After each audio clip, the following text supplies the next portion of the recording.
नाथ, हे श्यामा श्याम, मैं आपकी आज्ञा के विरुद्ध चलने वाला पापी हूं, अधर्म आचरण करने वाला हूं।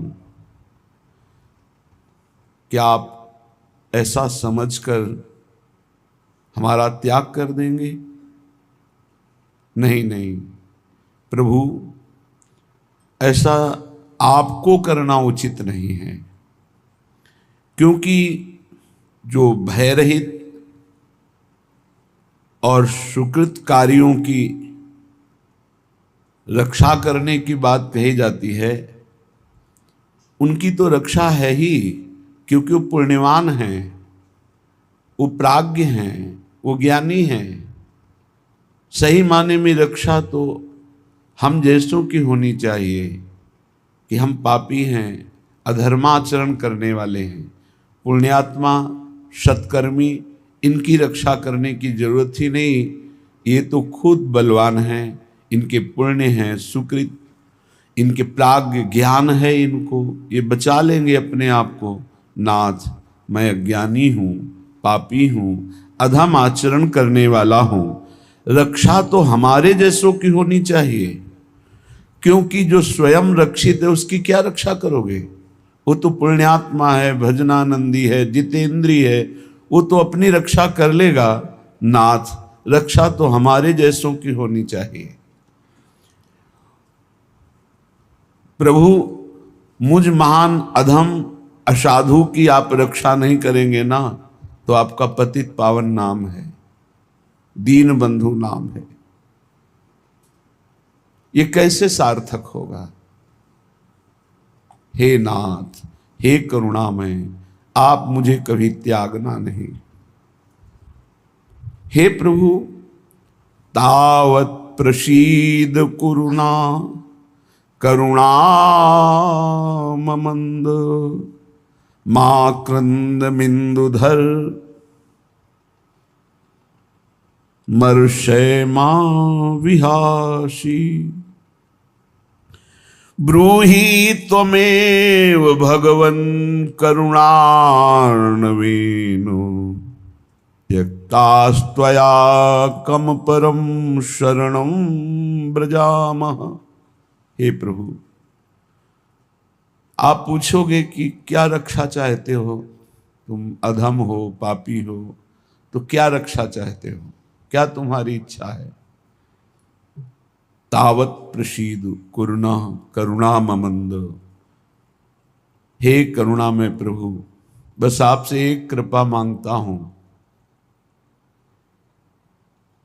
कि जिस समय मृत्यु का समय हो और मैं असमर्थ हो रहा हूं आपके स्मरण से, उस समय आप मेरे बुरे आचरणों को ना देखकर, इसने जीवन में मेरी आज्ञा का उल्लंघन किया, पाप किया, अपराध किया, ऐसी बातें ना देख करके आप उस समय मेरे हृदय में अपना स्मरण दे दीजिए। बस ये हम मांगते हैं। आपकी याद, जिस समय हमारे प्राण निकल रहे हों, मैं असमर्थ हूं, आपके स्मरण में मेरी पहुंच नहीं हो सकती, क्योंकि उस समय सब दुख से व्याकुल इंद्रियां, मन, बुद्धि सब मूर्छित हो जाते हैं। इतना भयानक दुख होता है मृत्यु के समय, ये सब बेसुध हो जाते हैं। तो नाथ, ये मान करके कि अधम है, पापी है, नीच है, आप उस समय हमारा त्याग न कर देना। उस समय हमारी एक इच्छा है कि मृत्यु के पहले आपकी स्मृति आ जाए। ये बहुत बड़ी बढ़िया बात है। हे नाथ, यदि आप जैसे करुणा सागर भी मेरी उपेक्षा कर देंगे, मेरी रक्षा न करेंगे, तो फिर मेरा उद्धार कैसे हो सकता है? मैं किसकी शरण में जाऊं? कौन ऐसा है आप जैसा उदार? क्योंकि आपसे बढ़कर तो कोई है ही नहीं, आप जैसा भी कोई नहीं है। इसलिए मेरी अंतिम इच्छा ये पूर्ण हो कि जिस समय मेरा शरीर छूटने को हो, उस समय आपकी कृपा से आपकी स्मृति में डूबा हुआ शरीर छोड़ूं, आपके चिंतन में, आपकी याद में शरीर छोड़ूं, यही मांगता हूं। हे नाथ, तरहर चनांत समये तव पाद पीठ, मालिंग निर्भर मभंगुर भक्ति भाजा, निद्रा निभेन विनिमोलित लोचनस्य, प्राणा प्रयान्तु मम नाथ तव प्रसादात्। करुणामयी, मैं आपकी पूजा भी नहीं जानता कि कैसे आपको रिझाऊं, कैसे आपको प्रसन्न करूं।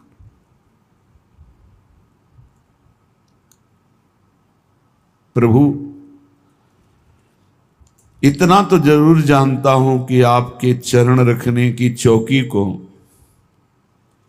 ब्रह्मा शंकर शनकादि नमस्कार करते हैं। आपकी पाद पीठ को, चरण रखने की चौकी को ईश्वर कोटि के महापुरुष भगवान ब्रह्मा जी, महादेव जी, शनकादि ये नमस्कार करते हैं। प्रभु, ऐसा हो कि जब मेरा शरीर छूट रहा हो और आप मेरे सामने हो और मैं अपना मस्तक आपके चरणों में रखकर बस निरंतर के लिए सो जाऊं। आप मेरे सन्मुख हो और मैं अपना मस्तक आपके चरणों में रखकर सदा सदा के लिए सो जाऊं, ऐसी कृपा कर दो। हे नाथ, मेरी नींद कभी टूटे ना, प्राणों का उत्क्रमण हो जाए और जब आंख खोलूं तो आपके दिव्य लीला में, दिव्य धाम में आपके समीप खोलूं, ऐसे ही मुझे सुला दो। आप मेरे सामने हो, आपके चरणों में मस्तक रखकर मैं सदा सदा के लिए ऐसा सो जाऊं कि फिर इस जगत में आंख ना खुले। जब मुझे होश आवे तो मैं देखूं कि मैं भाव देह से अपने आराध्य देव के धाम में हूं, अपने आराध्य देव के समीप हूं, अपने प्राण प्रीतम की सेवा में हूं। ऐसी कृपा कर दीजिए। प्रभु, आपके लिए कुछ दुर्लभ नहीं है। ये मैं कोई कठिन बात नहीं मांग रहा कि आपको मेहनत करनी पड़ेगी। प्रभु, जैसे अत्यंत बड़ा भयानक विषैला सर्प काट ले, लेकिन जिनको गारुणी मंत्र आता है वो उसे क्षण में उतार देते हैं। गारुणी मंत्र जिनको वास्तविक आता, सिद्ध है, एक क्षण में महाविषैले सर्प के काटे हुए विष को शांत कर देते हैं। जैसे ढेर ढेर खूब तृण जमा हो, क्षण में अग्नि उसको भस्म कर देती है। जैसे हाथियों की झुंड को एक सिंह ही मथ डालेगा, जैसे घोर अंधकार को एक सूर्य ही प्रकाश से भर देगा, जैसे भयंकर रोग को औषधि नष्ट कर देती है, ऐसे प्रभु आप करुणा करो। आपकी करुणा दृष्टि से मेरे सारे पाप अपराध सब नष्ट हो जाएंगे और मुझे आपकी प्राप्ति हो जाएगी। थोड़ा सा भी अमृत भाव या कुभाव कैसे भी कंठ से नीचे उतर जाए तो अमर कर देता है। नाथ, थोड़ा सा भी आपका कृपा प्रसाद हमें अविनाशी पद पर विराजमान कर देगा। हे पापनाशक, मेरे कायिक, मानसिक, वाचिक जो भी पाप हों उनकी तरफ ना देखते हुए मेरी अंतिम इच्छा ये पूर्ण हो कि आपके चरणों में मस्तक रखते हुए मैं अपने प्राण त्यागूं। ये बहुत काम की बात है, क्योंकि अंतिम समय भगवत स्मरण केवल भगवत कृपा से होता है और वो समय कभी भी आ सकता है। उसकी कोई तिथि तारीख हमें पता नहीं, प्रभु को तो पता है। वो तो निश्चित हो चुका है, अमुक समय में अमुक जगह अमुक घटना से प्राण छूटेंगे। उस समय हमारी क्या स्थिति होगी? जब भयानक पीड़ा है शरीर में, तो हो सकता है मैं अपने प्रभु को भूल जाऊं। तो हमें रोज ये प्रार्थना करनी कि प्रभु बस और कुछ मांगू तो मत देना, बस एक बात, अंतिम समय आपको देखता हुआ, आपका स्मरण करता हुआ प्राण त्यागूं। और आपके लिए इसमें कुछ घाटा नहीं है कि बहुत मेहनत की बात कह रहा हूं, आप सर्वत्र हैं, बस प्रकाशित हो जाइएगा। अगर अंतिम समय भगवत स्मरण रहा भगवत कृपा से, ऐसा हमने शास्त्रों में पढ़ा है कि जो जीवन भर भगवान का आराधन करता है, भजन करता है, प्रयास करता है भगवत भजन का, अंतिम समय भगवान उसके हृदय में स्वयं स्मृति बन करके छा जाते हैं, वो स्वयं स्मृति बन जाते हैं। और जो जीवन भर पापाचरण मनमानी आचरण करता है, तो अंतिम समय उन्हीं कर्मों के परिणाम स्वरूप उसको जिस योनि में जाना है वो चिंतन बन जाएगा, शुकर कुकर या जो भी, वही चिंतन बनेगा जिस योनि में जाना है। बस फिर दुर्गति नरक की भोग कर उस योनि को प्राप्त होता है। अंतःमति सो गति, अंतिम समय हमारा भगवत स्मरण बना रहे, इसलिए हम प्रभु से रोज प्रार्थना करें कि हमारा अंतिम समय आपके सानिध्य में छूटे, आप हमारे सामने हो, फिर हमारा शरीर छूटे। जब कोई उपासक सच्चाई से इस मार्ग में चलता है, तो प्रलोभन या भय, ये दो चीजें आ जाती हैं। पक्का माने, कदम कदम पे दुख बिछा हुआ है, बिछा हुआ है, पर आपको उस दुख को रौंदते हुए चलना है। या कदम कदम पे सुख बिछा हुआ है, आपको भोगना नहीं, आपका लक्ष्य श्यामा श्याम राधा राधा, उसे भी रौंदते हुए जाना है। न दुख रोक पावे न सुख रोक पावे, परखे बहुरत्न अमोल घने। भगवत ऋषि जी कह रहे हैं, धर्म अर्थ काम मोक्ष अष्ट सिद्धियां, नौ निधियां, विविध प्रकार का भागवतिक वैभव। बोले परखे, इनको देखा, लेकिन ये सब असार निकले। सार क्या मिला? सार संपत्ति, बोले श्यामा श्याम। तहां दंपति संपत्ति लय उबरे। डुबकी लगाई प्रेम सरोवर में, तो घेर लिया रिद्धियां सिद्धियां नौ निधियां, धर्म अर्थ काम मोक्ष जो चाहिए, क्योंकि वो अधिकार होता है। आप चाह कर रहे हैं क्योंकि अधिकारी नहीं है, और जब अचाह हो जाएंगे तो आप अधिकारी हो गए, सब भागवतिक वैभव आपको घेर लेगा। जो दंपति संपत्ति लेकर के निकले, प्रेम सरोवर में मारी डुबकी, मन प्रेम सरोवर मांझ परे, तो ये मिलेगा। रिद्धियां सिद्धियां नौ निधियां, धर्म अर्थ काम मोक्ष जो चाहिए भोगो लो, नहीं। मन प्रेम सरोवर मांझ परे जीव डुबकी लगाई, तो परखे बहुरत्न अमोल घने। देखा सब रिद्धियां सिद्धियां नौ निधियां धर्म अर्थ काम मोक्ष, लेकिन ये सब टिके नहीं प्रेम के आगे। प्रेम की कसौटी में कोई खरे नहीं उतरे, सबको छोड़ दिया। और बोले तहां दंपति संपत्ति लय उबरे। संपत्ति हाथ लगी, श्यामा श्याम। श्यामा श्याम के सिवा न कोई सिद्धि, न कोई निधि, न धर्म, न अर्थ, न काम, न मोक्ष, कुछ नहीं, केवल प्रिया प्रीतम।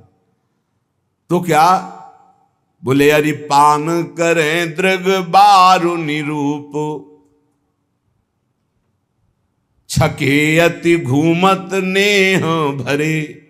अब नेत्र प्रेम भरे, नेत्रों में श्यामा श्याम की रूप माधुरी बस गई। ये सब सहज होता है, सहज।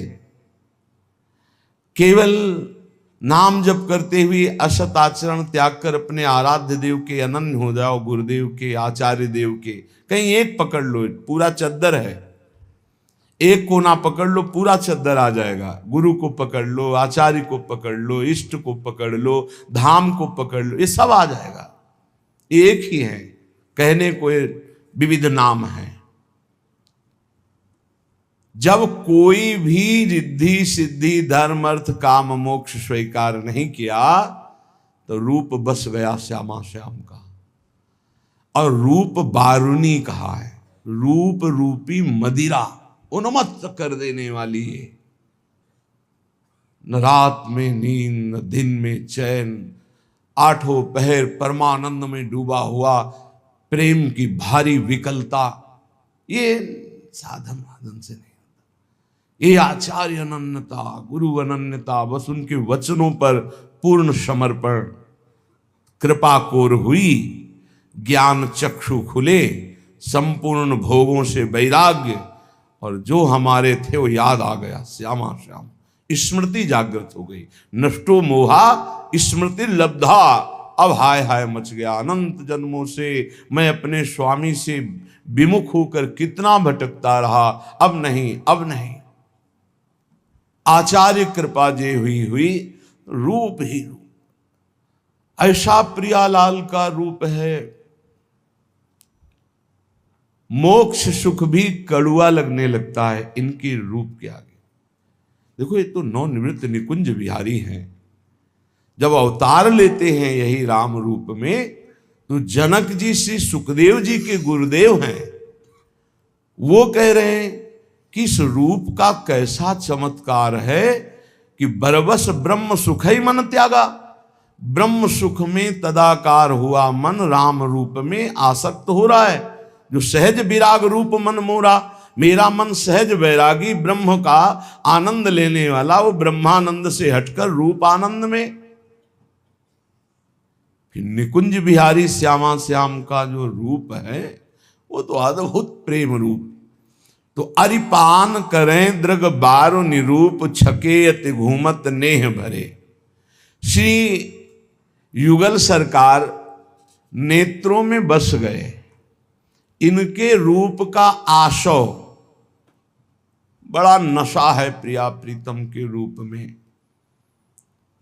बस उनकी कृपा से एक बार नेत्रों में झलक जाए, पर वो झलकने की स्थिति चाहिए, प्रबल आशा, प्रबल चाह।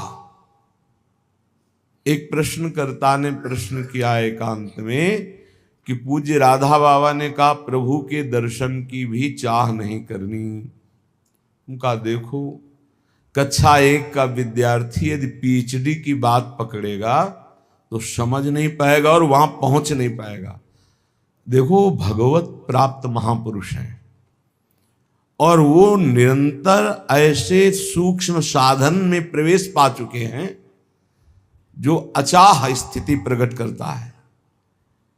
हमको वहां तक पहुंचना है तो असत चाह को मिटाने के लिए पहले सद चाह, असद आचरण मिटाने के लिए सद आचरण।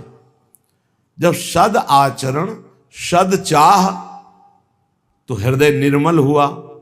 तो निर्मल और एकाग्र अर्थात निर्मल और शांत जल में जैसे नीचे की वस्तु दिखाई देती है, ऐसे अचंचल अंतःकरण और पाप रहित अंतःकरण में परमात्म तत्व का अनुभव होने लगता है स्वतः।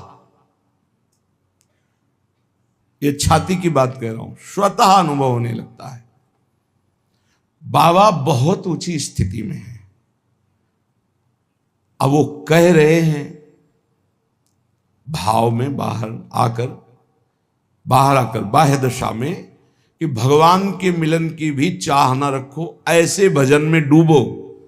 पर आप जरा चरित्र पढ़ के देखो, श्री कृष्ण का नित्य श्रृंगार करते हैं पर वो हृदय से नहीं लगाते, तो रोज चाह करके बाबा तापित होते हैं कि प्रीतम का श्रृंगार करती हूं पर प्रीतम मुझे आलिंगन क्यों नहीं कर रहे। प्रसंग याद है ना, महापुरुषों ने सब रस गायो, देखनो ये है कि उनको हियो कहां ठहरानो, ताको गहनो, नहीं फंस जाओगे। भगवत मिलन की चाह नहीं करोगे तो भोग मिलन की चाह मिटेगी किससे? भगवत भजन की चाह नहीं करोगे तो संसार की वस्तु व्यक्ति स्थान की अनुकूलता की चाह कैसे मिटेगी? भजन करो, भजन की चाह बढ़ाओ, भगवत मिलन की चाह करो, इतना चाह करो कि रोना आ जाए, तड़पना आ जाए, कुछ अच्छा न लगे। ये महापुरुषों की बातों को किसी संत महापुरुषों से ही पहले समझ लो, यदि वो उपस्थित है तो उनके पास जाके, नहीं तो उसी कोटि के, नहीं तो फंस जाओगे कि बाबा ने तो कहा भगवान की प्राप्ति की भी चाह नहीं करनी, और यहां भोगों की चाह में हर समय हम फंसे हुए। अरे कांटे से कांटा निकालो, दोनों कांटा फेंक दो, कांटे से कांटा निकालो, दोनों फेंक दो, चाह से चाह को निकालो, दोनों चाह हटा दो। अच्छा, ये स्वरूप स्थिति है, ये बोध स्थिति है। संतों के वचनों को समझने के लिए बहुत भजन चाहिए। बिना भजन के संतों के वाक्यों को समझ लेना संभव नहीं। आप अपनी मलिन बुद्धि से संतों के वचनों को तौले तो जैसे हीरा जवाहरात कबाड़ तौलने वाले तराजू में नहीं तौला जाता, ऐसे ही पांच भौतिक रचना के भोगों का चिंतन करने वाली बुद्धि, सच्चिदानंद में स्थित बुद्धि से जो निकला हुआ वचन है, उसको नहीं समझ सकती। जो धर्म अर्थ काम मोक्ष रिद्धियां सिद्धियां नौ निधियां, इनको ना स्वीकार करके प्रिया प्रीतम के प्रेम रस को स्वीकार किया, उस महापुरुष के नेत्रों में प्रियालाल बस जाते हैं। और बोले रूप का रसासो, आसो, मादकता बढ़ाने वाला प्रियालाल का रूप रसासो, और घूर्णित ने हर समय झूमते रहते हैं। देह कुटुंब ते जाए छूट सब ही विधिना, तो कोई स्मृति नहीं, फिर अपने रस मातो। अपने कौन? प्रियालाल। उनके रस में मत घूम रहा है, न देह की फिक्र है, न लोक रीति, न कुल रीति, न वेद रीति, सब से परे स्थिति प्रेम की। बोले इन दोनों के प्रेम रंग में रंगे हुए सदैव प्रेम सरोवर में डूबे रहते हैं रसिक महापुरुष जन, आचार्य जन। इनकी शरण ले लो तो इसी प्रेम समुद्र में आप भी डूब जाओगे। यदि सब पाप बन जाए और इसके बाद महापुरुषों का अपराध बन जाए, बड़ा सूक्ष्म होता है अपराध। किसी कारण से उनका हृदय अगर तापित हो गया, बस वही आपके सारे सुकृतों को भस्म कर देगा। सुकृत भस्म होने पर धीरे धीरे विपत्तियां आना शुरू हो जाएंगी और आप परेशानियों के जाल में फंस जाएंगे। इसलिए सब कुछ मिट सकता है, महद अपराध नष्ट कर देता है। साधु अवज्ञा तुरंत भवानी, कर कल्याण अखिल के हानि। लेकिन यहां एक बहुत बड़ी बात श्रीपाद कहे हैं, यदि सब पाप बन गए हों और महद अपराध है, महापुरुषों का अपराध बन गया हो, तो इसका नाश कैसे हो सकता है? तो कह रहे सकल स्वधर्म मौली पुमर्थ मौलिश्च राधिका विपिना। श्री वृंदावन धाम में आकर के पढ़ रहो कि अब मरूंगा तो आप में ही मरूंगा, अब जो कुछ है सब आप, सब माफ कर देगा, महद अपराध माफ कर देगा, सब पाप नष्ट कर देगा, भगवत प्राप्ति हो जाएगी। ये बात श्रीपाद वृंदावन महिमामृत में कह रहे, प्रायश्चित्तम, कोई और प्रायश्चित नहीं, एक ही प्रायश्चित है। यदि लग रहा हो कि मैं महापापी हूं और महापुरुषों का भी अपराध बन गया, अब मेरा कल्याण तो हो ही नहीं सकता, क्योंकि पापवंत कर सहज स्वभाव भजन मूर्ति भाव, मेरे से भजन भाव तो बनने वाला नहीं, तो क्या करे?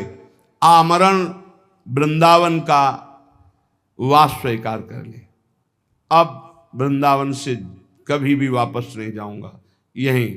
और उसके बिना किसी साधना के इस एक नियम लेने मात्र से सारे पाप और महापुरुषों के अपराध भी नष्ट हो जाएंगे, उसे भगवत प्राप्ति हो जाएगी पड़े पड़े वृंदावन में। ए भाई, बहुत बड़ी वस्तु मिल गई है।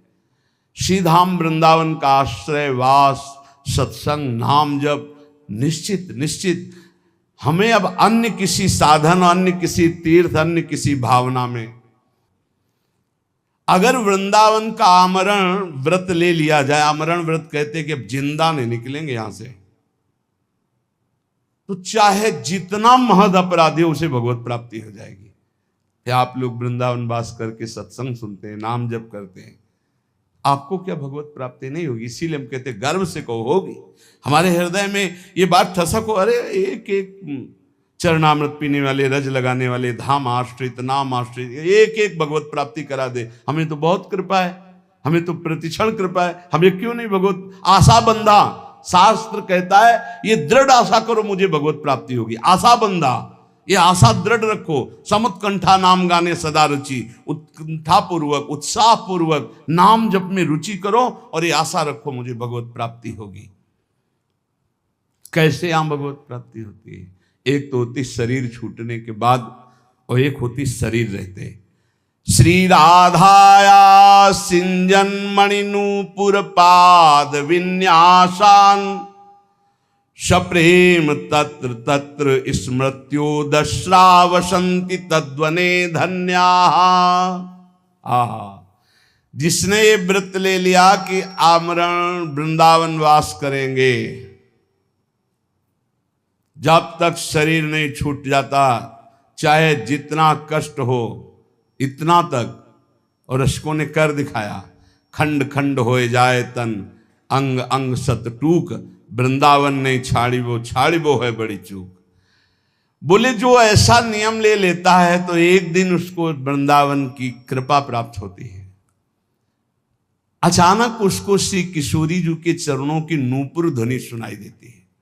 श्रीपाद प्रबोधानंद जी, श्री राधाया सिंजन मणि नूपुर पाद विन्यासान, श्री जी जो हंस गति से चल रही है, गजगामिनी गति से चल रही, तो उनके नूपुरों की ध्वनि, नूपुरों की ध्वनि, अनेक मंत्र नाद मंजू, नूपुरों से अनेक मंत्रों के नाद प्रकट होते रहते।